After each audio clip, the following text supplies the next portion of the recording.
All right.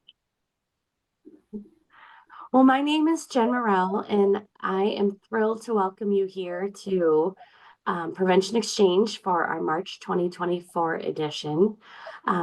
Prevention Exchange is one of the cornerstone programs for the Center of Excellence, and it's really an opportunity for folks to learn about a new tenet or element of prevention. We invite an expert with us to share their perspective and then give really important, the most time is really spent for networking and gives our participants a chance to ask questions of our presenter. So we do hope this month's topic is military support, prevention and prevention across families, but really supporting military supports. And we are so thrilled to have Trina Polly with us from the 88th Force Support Squadron at the Wright-Patterson Air Force Base. And I'm going to let Tessa Miracle introduce Trina, but I did want to share this heartwarming message from one of our colleagues here at Ohio University who learned about today's session. And he's a former Marine. And his exact quote is, "Your work matters as I was stationed at some of the same locations you served. My family lived on Camp Courtney in Okinawa, Japan when I was with the 3rd Marine Division. Two graduated from Kubasaki High School. In our many moves," and he put 22 in parentheses, "the one constant was the support from our school as our children had to adapt to many changes, and the school liaison was a critical person in this transition and enabled us to be a more resilient tribe."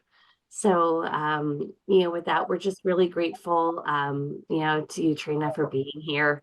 And then I'm going to turn the session over to Tessa Miracle, who is part of the Center's facilitation team. And she's going to be our moderator and keep the conversation going today. So thank you, Tessa, for taking it away. Great. Thank you. Good afternoon, everyone. Thank you so much for joining us today. Following our typical flow of events, we are going to welcome Ms. Trina Polly to share a little bit with us about military support and how we can support children as they transition school districts or just as they go through life, recognizing the sacrifice our military families make, and look for opportunities to collaborate and work with military impacted families or military connected families. But first, I want to introduce Trina. So Trina is with the 88th Force Support Squadron at Wright-Patterson Air Force Base here in Dayton, Ohio. She is the school liaison for the 80th Force Support Squadron. And she leads the K through 12 Education Advisory Council. She services 29 school districts, goodness gracious, surrounding Wright-Patterson Air Force Base, and oversees 7 school-based military family life counselors. She began her career in 1997 with the U.S. Marine Corps, serving as an assistant director for the Camp Kinzer Child Development Center located in Okinawa, Japan, just as we were talking about our colleague Jay sharing that feedback. And then she was promoted to assistant director for the Camp Courtney Child Development Center. And really, just talking with Trina, this is when her career really took off. We are so grateful for Trina spending time with us today. I do not want to take any more time from you, just recognizing how much insight you have for us. So I'm going to stop sharing our slides so we can focus and pin Trina, so we can all hear from her directly. But we're going to have some discussion and some presentation by Trina, and then we're going to go into some breakout rooms. So just as a reminder, the larger group session is recorded today, but those breakout rooms are not. So we'd love for you to, struggle with language in there, identify any key questions you have, and just really learn and grow from one another. So Trina, I am going to hand this over to you now. Great. Thank you so much for having me today. I'm so honored that you included me and brought me to your forum today. The school liaison program, if you're not really familiar with what we do, we are connected to bases, and we're across all military branches. So I actually represent the Air Force side of the house, but we do have school liaisons that actually represent all branches of service across the whole United States and across the world, as we kind of heard about Okinawa, Japan, because that's where we began our journey as a family too. My husband was active duty. He served 20 years in the United States Air Force. We have two children that actually got to serve right alongside of dad. So we've gone all over the place, been lots of different places, not 22. Jay's got me on that one because that's an awful lot of moves. But I can tell you that it is a very big struggle for a lot of families. The school liaison program is really committed to outreach and advocacy. And kind of that is our intention, is we want to partner with folks just like you all with initiatives that we can do to generate real-time solutions, helping out those military families, right? And helping out those students as they are going through global transitions and through their educational challenges. Our office mainly focuses on the pre-K through 12th grade because that is the age, obviously that they're dealing with their most transitions during their educational journey. Normal kiddos that are military connected are going to transition schools 6 to 9 times within a career of a military family. And that's an awful lot of transitions if you think about that.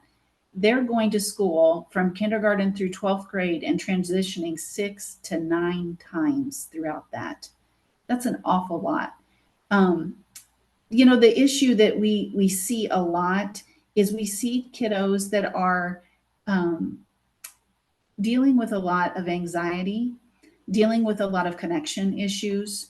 I can kind of share a little bit of my own story because I usually do that in these kind of forums because I want to make you understand that it is a real struggle for kids. Our daughter was a junior in high school when we moved here to Ohio. And I will tell you that coming here was a very difficult thing, in that probably the most difficult, I guess I would say, of all of our moves for her specifically, because she felt like she was leaving all of her friends behind. When you're a junior in high school and you're transitioning, and this is the last 2 years you have of high school, you're leaving behind a lot of friends. And her issue when we came, within the first week we were here, she said, "Mom, I don't belong here." I said, "Katie, what do you mean?" She goes, "They all have their friend groups. I don't belong here, Mom." And I'll tell you, as a mom, that's really heartbreaking for me. I was very fortunate because we had individuals embedded within our school districts here called our military family life counselors. What their role in their job specifically is to connect with those students. And so luckily, one of those individuals came to the aid of my daughter, helped her to connect. She was very much into theater arts, loved that type of work. And so within a week of being in the contact with this military family life counselor, she was introduced to the theater group that was actually working on a production. She did a lot with lighting and sound and all of that. And immediately they included her and they got her to be part of their group. And she was part of the production when it took place, which was amazing, because that's really what a lot of kids need, is they need a place to feel like they belong, right? And that's really what we're about. So I don't know how many of you are familiar, but there is a law in place called the Military Interstate Children's Compact Commission, or we call it MIC3. Because one thing you will notice, probably if you haven't already, is military people are all about their acronyms. And so if I happen to say something that you all are like, "What is that?" Please stop me, interrupt. It's A-okay, because we have our own language sometimes that we speak, just like everyone. But MIC3 is actually a law that was put in place across the entire United States. And what this law does is it doesn't give our kids necessarily a leg up on anybody or any kind of special treatment. What it does is it puts in place ways for our kids not to have interruptions in their educational journey. And what do I mean by that? Well, it can mean, and I'll tell you, a case that I'm working right now. I have a young man who's moving here, and they moved on a humanitarian. And he is here on orders, just arrived in March. He's a senior, arriving his senior year, the last semester of his senior year. So, what this law does is we can reach back to the sending state, ensure that he has the credits he needs to graduate, complete the rest of his coursework here. But when he graduates, his diploma will read his old sending state. So his happens to be Nevada. So he will actually get a diploma from the state of Nevada, but he will complete his coursework here. And that's what this law is in place for. We don't want our seniors and our kiddos to not be able to finish school because they don't meet Ohio graduation requirements, right? That would be a huge detriment to this young man. And so luckily we are able to work with Nevada, get his high school diploma, and ensure that he graduates on time without an interruption in his educational journey. But that's just one instance, right? We have many. So this law also covers things like sports tryouts. I can tell you, we had a young lady last year that came to us. They were moving from Italy. She loved cheerleading. That was her thing. It's what she wanted to do. She wanted to use that, and many kids do, as a scholarship opportunity to go on to college. She had missed the tryouts here, but luckily we were able to reach out to the cheerleading coach at the local high school, provide her with the video footage so she could practice and then try out once she arrived on here at the base. So that's another thing that was there in place through this MIC3 law. It also covers things like special education. It can cover gifted and talented. It can cover kindergarten registration because every state has a different law in regards to when a child can start kindergarten based on their birth date.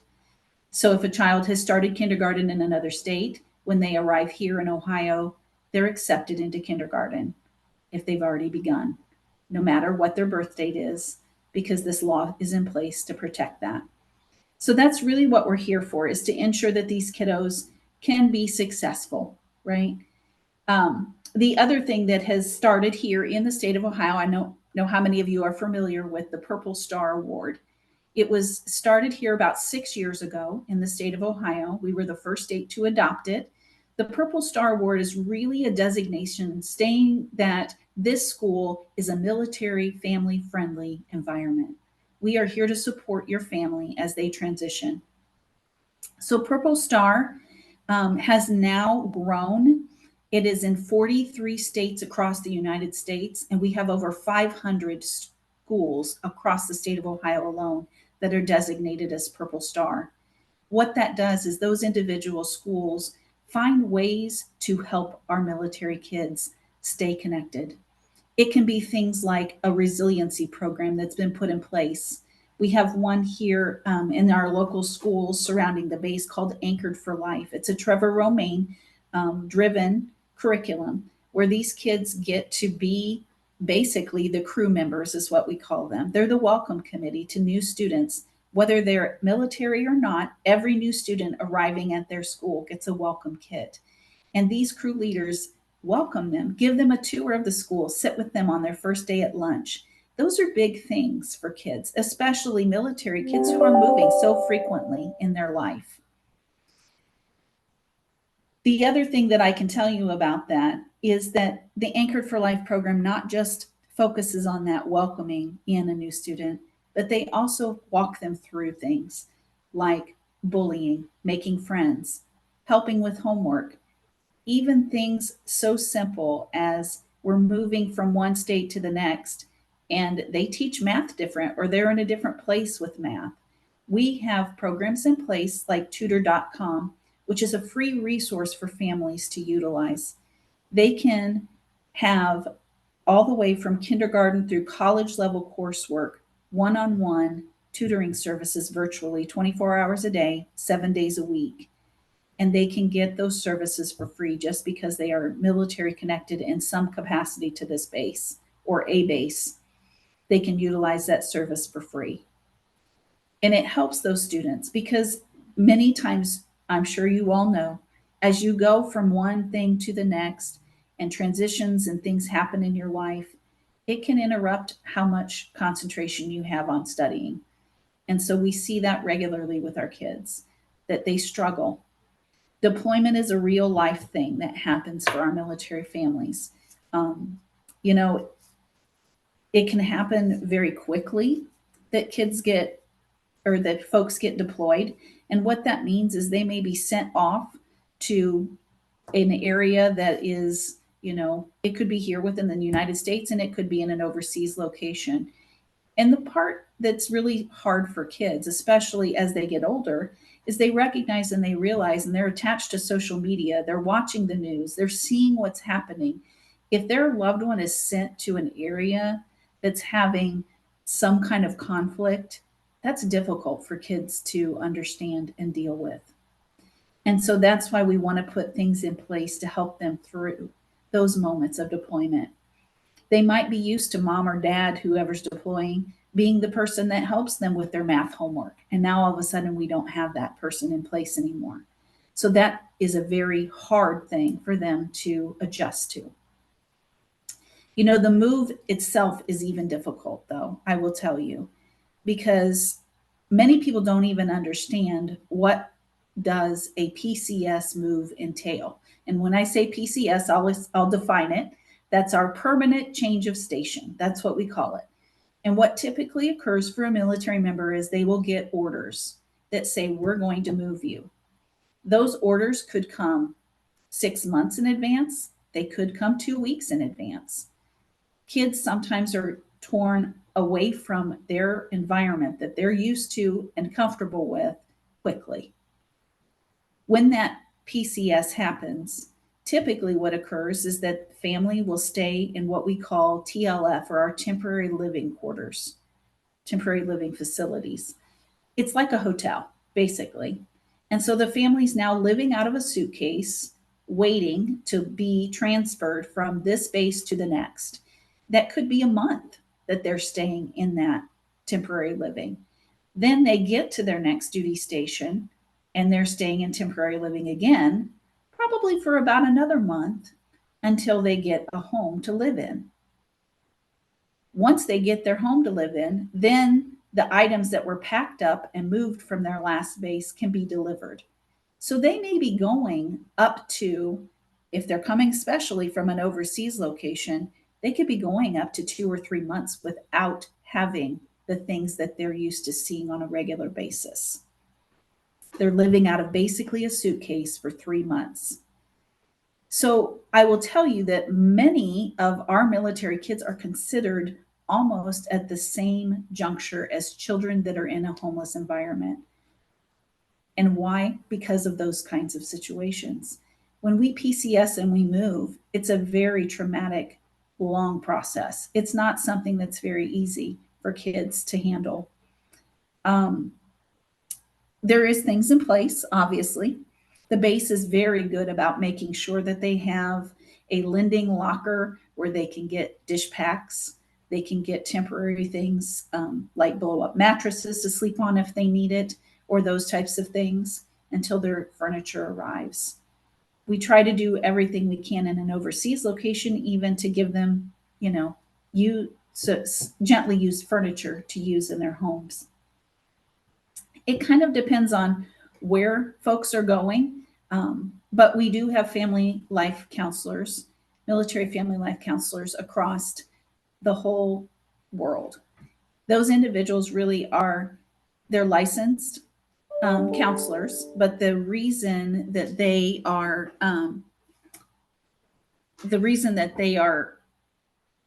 in those positions is because we know that these individuals need support. They need help. And they're not taking notes. Nothing's written down. And that's another thing that's very important, because there is a lot of individuals that are military that may not seek out assistance and help because they're afraid that will be an impact on their career.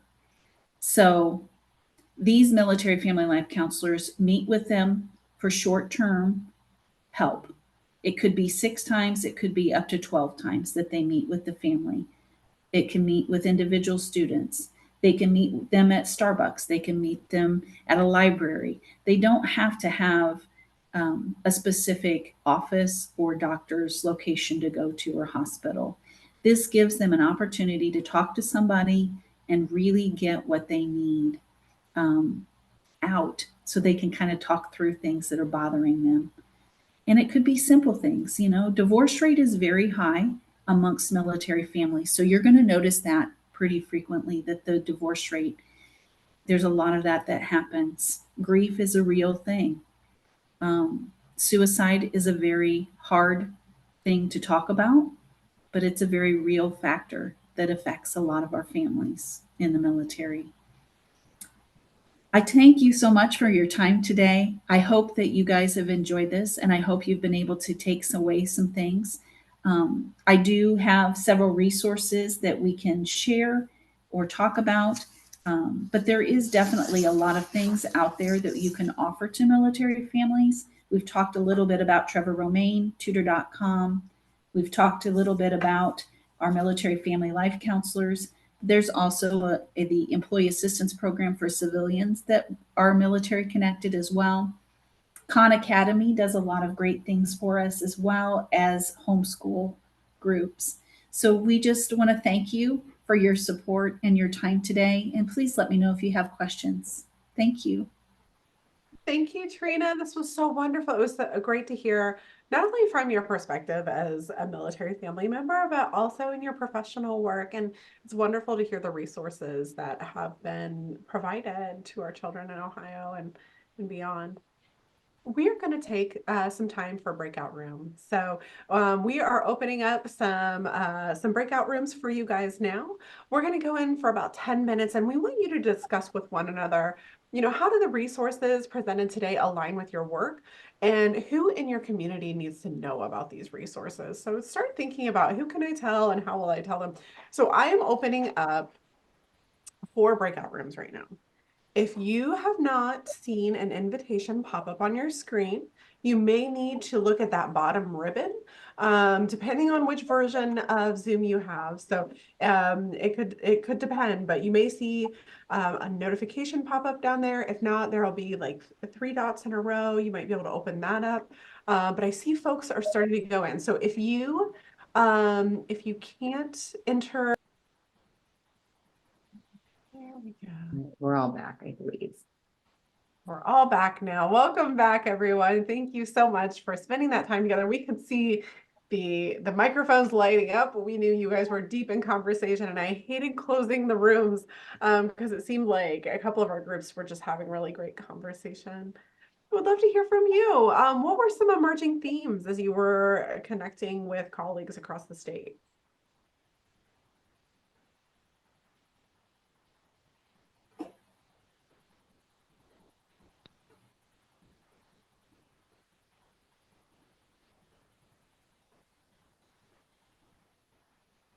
Okay. Yeah, one thing I can just say is that there were some great conversations related to existing initiatives to support youth mental health and suicide prevention, and ideally to share best practices that other organizations are doing across the state to benefit organizations in other areas. I love that. I love talking about how to braid resources together, how to kind of bring everyone to the same table so we're all working together rather than playing telephone.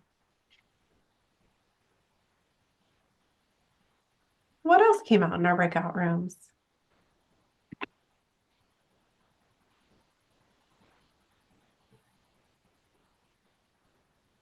One of the things I was wondering is how some of those resources would apply to an Air Force Reserve station, and whether they have access to some of those same resources. And they do actually. So these, the resources I mentioned today are actually available for all. So we service literally anybody that's connected to the base. So if you're if you're a guard, reserve, it doesn't matter, active duty. You could be a civilian worker on the base, you could be a contractor. We service all of those entities as we're kind of coming together. And tutor.com is available for all of those folks as well. Fantastic. Thank you. You're welcome. We have a reserve base in the next county, but a lot of the students, you know, are in school districts and in surrounding communities. Mm-hmm.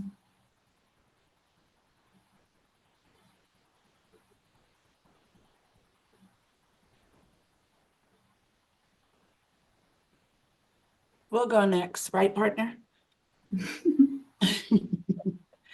We had a great conversation just about the programs that were mentioned and exploring a little bit more about the Purple Star designation and how we earned that.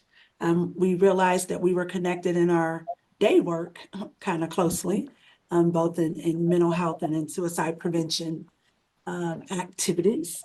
And I think the resources that we have, my takeaway is that we will learn about how many people in my county, in Franklin County, Ohio, where Columbus, Ohio is, how many are actively involved and are designated Purple Star. Jason, what you got?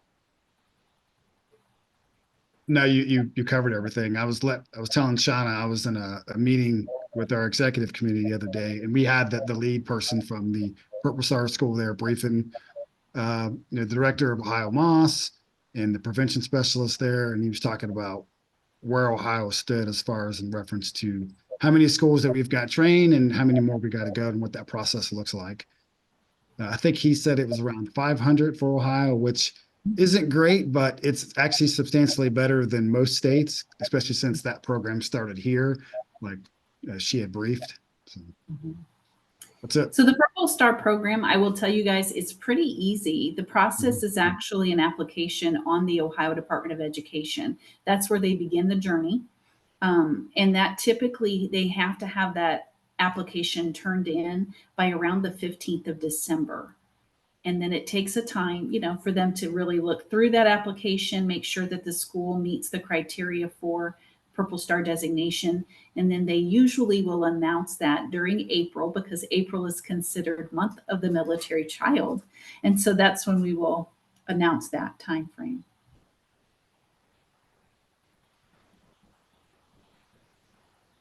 And thank you for that. And just another thought. So you said you have the liaisons that work with the students and families to get them connected. Yes. We'd like to explore how do we keep that person informed of community events and activities. So if there's the best Girl Scout troop, if there's a youth mentoring program, if there's, like you said, a community theater program, some things that are not necessarily school related, but that are going on in the community, it would be good to know how do we keep your liaison updated and able to send them things like scholarship applications or things that they would be eligible for because they've just come to the community. So we definitely, we have a Facebook page, so we do share out a lot through social media purposes that way. I will tell you though, with the Purple Star program, there is typically a person that is designated as their Purple Star liaison for their school if they're going in for that award. And so that individual is kind of the connection point, right? They're going to be the one that is going to be able to get resources out to those military connected students the best. We even have developed, because Purple Star is huge here in the state of Ohio, we've developed our own Google site that has ideas sharing where we can put out, hey, here's some great books that you could utilize for these students. Here's, ideas of things that we've done on 9/11 or Veterans Day, or ways that we've supported students who have a member that's deployed. So that Google site, I will send. Tessa and I were talking while you all were in breakout rooms of resources I can share with you and she can send out via email. So we'll make sure we do that regularly for you guys. Thank you.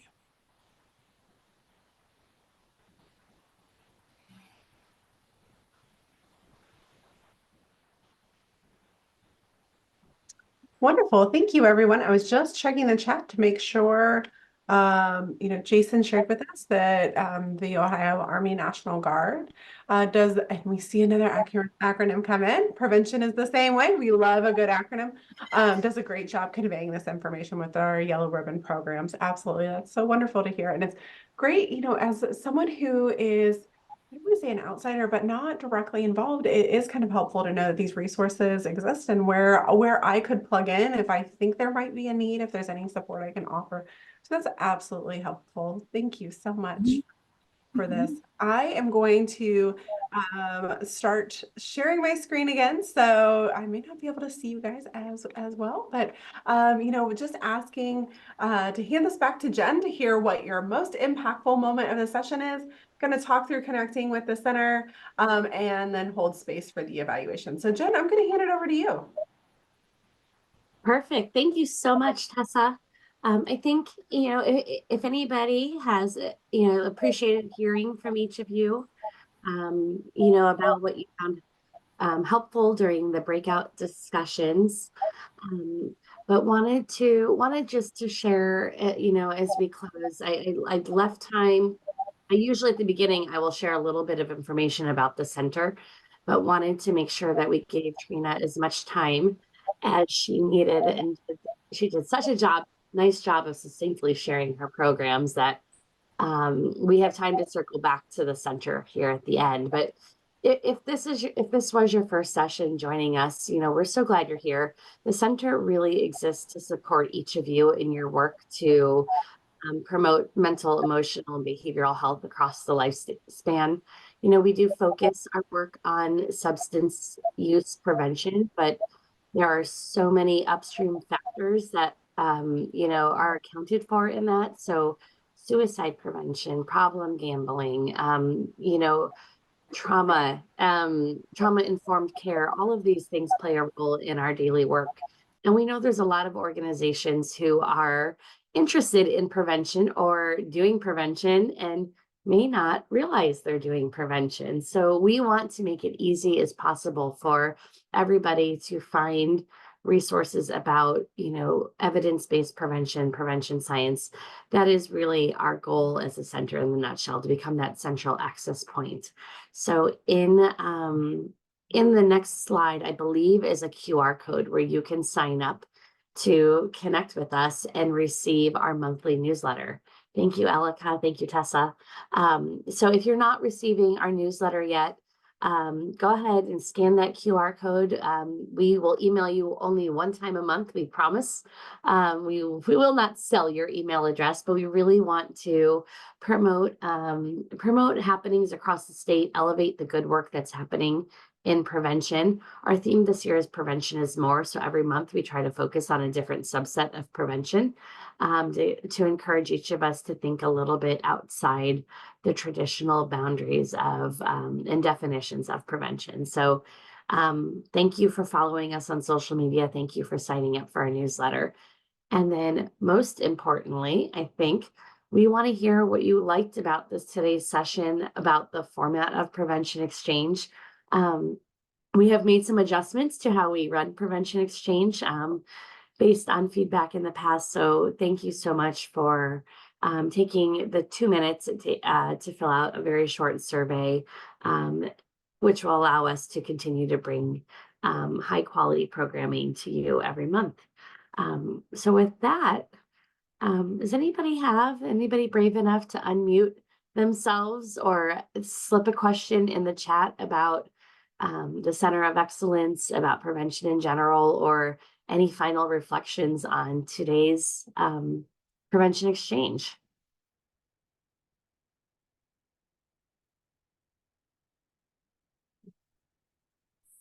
Looking for my raise hand button. A Maybe. quick question for the center. Do you offer prevention certifications or career professionals or support for any of that work? Are you asking about continuing education credits, or what? Sorry, I'm not fully understanding your question. Do you have a certificate program that you offer or like a certification through the center? Okay. I see. So we do not at this point, but all of our work is grounded in providing opportunities to help folks who have or want to obtain a prevention credential through the Ohio Chemical Dependency Board. We provide them with opportunities to do that, and it looks different in a lot of. It looks different depending on situations. The center is a relatively new establishment. We just finished our startup phase where we were building a lot of the foundation, but we recognize that we have a lot of work to do, and there's a lot of work to do to welcome folks into the prevention community. So we love all ideas about how we can better support those working in prevention, whether they have an Ohio certified prevention um, professional license or credential or not. And thank you so much, Tessa, for putting that link into the chat so folks can get certified. There is a program. It doesn't live at the center. It's through the Ohio Chemical Dependency Board. Does that answer your question? Yes. Okay. Thanks, Shauna. Anything else?